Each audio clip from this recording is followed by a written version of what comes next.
Hello hi అండి, అందరు ఎలా ఉన్నారు? ఈ రోజు ఈ వీడియోలో మళ్ళీ తెరపైకి అయితే టారిఫ్ రేట్ టాపిక్ అయితే వచ్చేసింది. So already last time hold లో పెట్టారు కదా, ఇప్పుడైతే టారిఫ్ అయితే విధించారు. దీని యొక్క బ్యాక్గ్రౌండ్ స్టోరీ మొత్తం కూడా ఈ వీడియోలో మీతో షేర్ చేస్తున్నాం అనుకుంటున్నాను. సో ఇంకా ఈ మధ్య నాకు వచ్చేటువంటి కామెంట్స్ చూస్తే నాకు చాలా వింతగా అనిపిస్తూ ఉంటుంది. ఫస్ట్ థింగ్ నేను యూట్యూబ్లో చెప్పేదేం నా ఇంటి రామాయణం కాదు. ఆల్రెడీ ఒక ఎస్టాబ్లిష్ అయినటువంటి టాపిక్ని, ప్రపంచం అంతా చెప్పే టాపిక్ని నేను నా ఛానల్లో చెబుతాను అంతే. సో ఇప్పుడు వీళ్ళ మీద టారిఫ్ ఏదో నేను సొంతంగా విధించింది రాదు, లేదు అంటే ట్రంప్ నా చెవిలో చెప్పినవి రావు. ఆల్రెడీ ప్రపంచానికి చెప్పినవే నా ఛానల్లో వస్తూ ఉంటాయి. సో కొంతమంది కామెంట్స్ చూస్తే చాలా వింతగా అనిపిస్తూ ఉంటుంది. కామెంట్స్ గురించి నేను స్పెషల్ ఒక వీడియోనే చేస్తాను అన్నట్లు, యాజ్ సూన్ యాజ్. సరే, ఇంకా ఎవరైనా మొదటిసారి మన ఛానల్ని చూస్తున్నట్టయితే తప్పకుండా సబ్స్క్రైబ్ చేసుకోండి, వీడియోకి అయితే లైక్ చేయండి, ఎవరైనా యూజ్ అవుతుంది అనుకుంటే షేర్ కూడా చేయండి. సరే, ఇంకా టాపిక్ లోకి వెళ్ళినట్లయితే ట్రంప్ అయితే టారిఫ్ ని అయితే విధించారు. దీనికి బ్యాక్గ్రౌండ్ రీజన్ మొత్తం కూడా నేను లాస్ట్ వీడియోస్లలో చెప్పానండి. ఆల్మోస్ట్ ఒక 20 days బ్యాక్ అనుకుంటాను. కెనడా మీద, మెక్సికో మీద, చైనా మీద టారిఫ్లు విధిస్తున్నారు. దానికి బ్యాక్గ్రౌండ్ స్టోరీ నేను జస్ట్ సింపుల్ గా చెప్తాను. చాలా మంది ఇల్లీగల్ ఇమిగ్రెంట్స్ కెనడా బార్డర్ నుండి అండ్ మెక్సికన్ బార్డర్ నుంచి అమెరికాలోకి వస్తున్నారు. సో దీనిని ఈ రెండు కంట్రీస్ కూడా పెద్దగా ఆపట్లేవు. అండ్ ఫెంటనిల్ అని చెప్పేసి ఒక మారక ద్రవ్యం కూడా అమెరికా లోపలికి వస్తూ ఉంది. సో వీటన్నిటికీ ప్రతీకార చర్యలాగైతే నేను టారిఫ్ విధిస్తున్నాను అని చెప్పారు. బట్ ఒక 2 days తర్వాత అయితే ఆ టారిఫ్ ని హోల్డ్ లో పెట్టారు అన్నట్లు. ఒక 1 month తర్వాత అయితే చూస్తాను అని చెప్పారు. సో ఆల్రెడీ ఇప్పటికి 1 month అయింది. నిన్న ఆల్రెడీ ఈ టారిఫ్లను అయితే విధిస్తున్నాను అని చెప్పారు అన్నట్టు. సో దీనివల్ల ఎవరికి ఎలాంటి ఇంపాక్ట్ ఉంటుంది అనేసి అయితే చూద్దాము. ఇంకా ఇప్పుడైతే మెక్సికోకి 25% టారిఫ్, చైనాకి వచ్చేసి 20% టారిఫ్, కెనడాకి వచ్చేసి అయితే 20% టారిఫ్ అయితే విధిస్తూ ఉన్నారు. దాని నుండి ఇంపోర్ట్ చేసుకునేటటువంటి న్యాచురల్ గ్యాస్ కానివ్వండి, ఆయిల్ కానివ్వండి, లేదంటే పెట్రోల్, వీటి మీద ఓన్లీ 10% మాత్రమే టారిఫ్ ఉంటుంది అని కూడా చెప్పారు. సో ఇంకా ఒక ఆర్టికల్ లోపల ఏముందంటే, US budget is a deficit budget, అంటే అమెరికన్ యొక్క బడ్జెట్ అనేది ఖర్చు చేసేది ఎక్కువగా ఉంటుంది. సో అందువల్లనే అమెరికా అనేది చాలా వరకు లాస్ లో ఉంటుంది. ఆల్మోస్ట్ $35 trillion వరకు లాస్ లో ఉంటుంది అని చెప్పేసి చెప్తున్నారు. And this tariff will be impacted. So ఏవైతే 3 countries అమెరికా నుండి దిగుమతి చేసుకుంటాయో వాటికి చాలా వరకు ఇంపాక్ట్ ఉంటుంది. And at the same time 2024 US trading chart ఏం చెబుతుంది అంటే, మెక్సికో $505.9 బిలియన్ల యొక్క గూడ్స్ ని అమెరికా ఇంపోర్ట్ చేస్తుంది. చైనా నుండి $438.9 బిలియన్ల ఇంపోర్ట్ చేస్తుంది. అండ్ కెనడా నుండి $412.7 బిలియన్ల గూడ్స్ ని అయితే అమెరికా ఇంపోర్ట్ చేస్తుంది.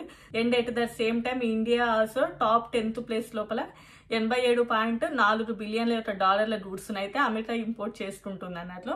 సో యాజ్ సూన్ యాజ్ ఇండియాకి కూడా ఇంపోర్ట్ అంటే టారిఫ్ ని విధిస్తాను అని కూడా చెప్పారు. అసలు ఇండియాకి ఎందుకు టారిఫ్ విధిస్తాను అన్నారు, సో దీని వల్ల ఎలాంటి ఎఫెక్ట్ ఉంటుంది అని చెప్పేసి అది నేను రేపటి వీడియోలో మీతో అయితే షేర్ చేసుకుంటాను. సో ఇంక ఇప్పుడు ఏమవుతుంది అంటే, America doesn't have that much of resources to their own products అన్నట్లు. అందువలన ఆబ్వియస్లీ వాళ్ళు వేరే కంట్రీ నుంచి ఇంపోర్ట్ చేసుకోవాలి. సో దట్ టైం ఆ టారిఫ్ అనేది తప్పకుండా కూడా అమెరికన్ ప్రజల మీదనే పడే ఛాన్సెస్ ఉంటుంది. ఎవరైతే ఎండ్ కన్స్యూమర్స్ ఉంటారో, అంటే ఎండ్ బయర్స్ అంటే ఆబ్వియస్లీ ప్రజలే కదా, ఎవరైతే ఈ టారిఫ్ వల్ల ఎక్కువగా ఇంపాక్ట్ చూపించేది ప్రజల మీదనే అని కూడా ఆర్టికల్స్ చెబుతూ ఉన్నాయి. And at the same time Canada తోటి, మెక్సికన్ తోటి అమెరికాకి చాలా వరకు మంచి ఇంపాక్ట్ ఉంటుంది. అంటే మంచి స్నేహపూర్వకంగానే ఉంటారు. సో ఇప్పుడు ఆ స్నేహపూర్వకం కూడా చాలా వరకు పోయే ఛాన్సెస్ ఉంటాయి. అండ్ ప్రపంచం యొక్క ఆర్థిక వ్యవస్థ కూడా చాలా వరకు దెబ్బతింటుంది. అండ్ రెసిప్రోకల్ టారిఫ్ అంటే, మీరు టారిఫ్ వేస్తున్నారు కాబట్టి మేము టారిఫ్ వేస్తాం, మేము వేస్తున్నాం కాబట్టి మీరు వేస్తారు. సో దీనివల్ల ఏమవుతుందంటే, ప్రపంచం యొక్క ఆర్థిక వ్యవస్థ చాలా వరకు దెబ్బతింటుంది. అండ్ కోవిడ్ టైం తర్వాత ఇప్పుడిప్పుడే కొంచెం పుంజుకున్నటువంటి ఈ విధానం మొత్తం కూడా చాలా వరకు మళ్ళీ దెబ్బతినే ఛాన్సెస్ ఉంటాయి అని చెప్పేసి. అండ్ ఇంకొక పాయింట్ ఏంటి అంటే, ఆల్రెడీ అమెరికా అనేది చాలా వరకు వెల్ డెవలప్డ్ అయినటువంటి కంట్రీ.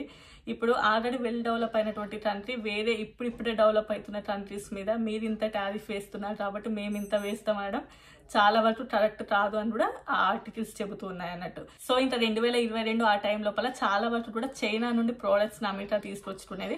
బట్ ఇప్పుడు చైనా చాలా వరకు తగ్గించి మెక్సికో నుంచి తీసుకొచ్చుకుంటుంది.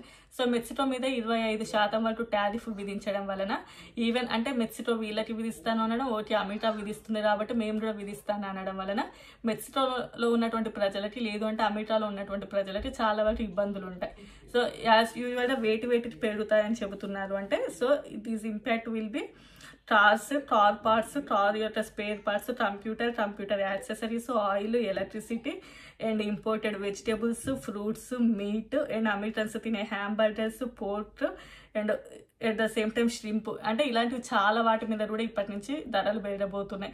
And at the same time strawberries, blueberries, avocado ఇలాంటి వాటి మీద కూడా చాలా వరకు వీటి యొక్క ప్రైజెస్ అయితే పెరగబోతున్నాయి అన్నట్లు. సో ఇలా పెరగడం వల్ల ఏంటంటే అమెరికాలో నార్మల్గానే అందరు కూడా డైలీ బేసిస్ మీద పనిచేస్తూ ఉంటారు, వాళ్ళందరికీ కూడా ఇబ్బంది అవుతుంది. ఆల్రెడీ అమెరికా 0.5 నుండి 0.7 వరకు ఇన్ఫ్లేషన్ పెరుగుతుంది అని కూడా ఆర్టికల్స్లో చెబుతూ ఉన్నారు.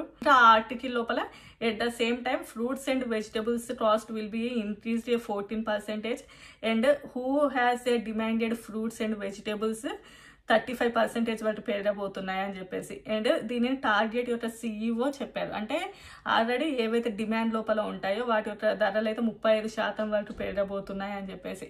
సో ఎవరైతే ఇప్పుడు లోకల్ ఫార్మ్స్లో ఉన్నారో వాళ్ళ దగ్గర నుంచి ఏమైనా ప్రోడక్ట్స్ తీసుకోండి, అమెరికన్ యొక్క ప్రోడక్ట్స్ తీసుకోవాలి అన్నా కూడా అమెరికాలో అంతవరకు రిసోర్సెస్ కానీ అంత మ్యానుఫ్యాక్చరింగ్ లేదు. ఆల్మోస్ట్ అమెరికాలో లోకల్ మార్కెట్ ఎప్పుడు పెడతారంటే సమ్మర్ టైంలో పెడతారు, మిగతా వింటర్ టైమే ఉంటుంది. కాబట్టి అప్పుడు లోకల్లో కూడా ఎలాంటి ప్రోడక్ట్స్ కూడా తీసుకునేటట్లు ఉండదు. సో సచ్చినట్లు ఇంకా అక్కడే తీసుకోవాలి. అక్కడ ప్రైజెస్ అనేవి తప్పకుండా విల్ బి ఇంక్రీజ్ అవుతున్నాయి, ఆల్రెడీ అయ్యాయి. ఒక టాప్ 10 ప్రోడక్ట్స్ ఏంటి అనేసి నేను రేపటి వీడియోలో మీతో చెప్తాను.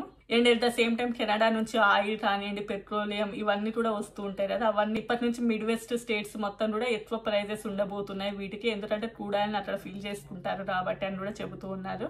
And at the same time China నుంచి వచ్చేటటువంటి చాలా ప్రోడక్ట్స్, అండ్ చైనా నుండి వచ్చేటటువంటి ఎలక్ట్రాన్స్ రానివ్వండి, ఎలక్ట్రికల్ ప్రోడక్ట్స్ రానివ్వండి, బొమ్మలు రానివ్వండి, పిల్లలకి కంప్యూటర్స్ రానివ్వండి, యాక్సెసరీస్ రానివ్వండి, లేదంటే చాలా ఉన్నాయి కదా చైనా నుండి ఎక్కువ అమెరికాకి వస్తుంటాయి. సో వాటి మీద కూడా ఇప్పటి నుంచి ఎక్కువ ప్రైజెస్ పెరిగాయి కాబట్టి ఆబ్వియస్లీ వాటి యొక్క ప్రైజెస్ అయితే ఇప్పుడు ఎక్కువగానే ఉంటాయి. ఈవెన్ మనం రెగ్యులర్గా యూజ్ చేసే ట్యాబ్ యొక్క ప్రైస్ మేము లాస్ట్ టైం తీసుకున్నప్పటికీ ఈ రోజుకి $40 పెరిగింది వాటి మీద ప్రైస్. సో ఇదంతా నేను రేపటి వీడియోలలో టాప్ 10 ప్రోడక్ట్స్ ఏమున్నాయి అనేసి నేను సెర్చ్ చేశాను, అవైతే మీకు రేపటి వీడియోలో షేర్ చేస్తాను. సో ఇంకా ట్రంప్ నెక్స్ట్ అయితే యూరోపియన్ యూనియన్ మీద అండ్ ఇండియా మీద టారిఫ్లు విధిస్తున్నాను అని చెప్పారు. అండ్ అది ఎప్పటి నుంచి అమల్లోకి వస్తుంది అండ్ దాని యొక్క బ్యాక్గ్రౌండ్ స్టోరీ ఏంటి అనేది కూడా నేను రేపటి వీడియోలో మీతో అయితే షేర్ చేస్తాను. సో ఇంకెవరైనా మొదటిసారి మన ఛానల్ని చూస్తున్నట్లయితే తప్పకుండా సబ్స్క్రైబ్ చేసుకోండి.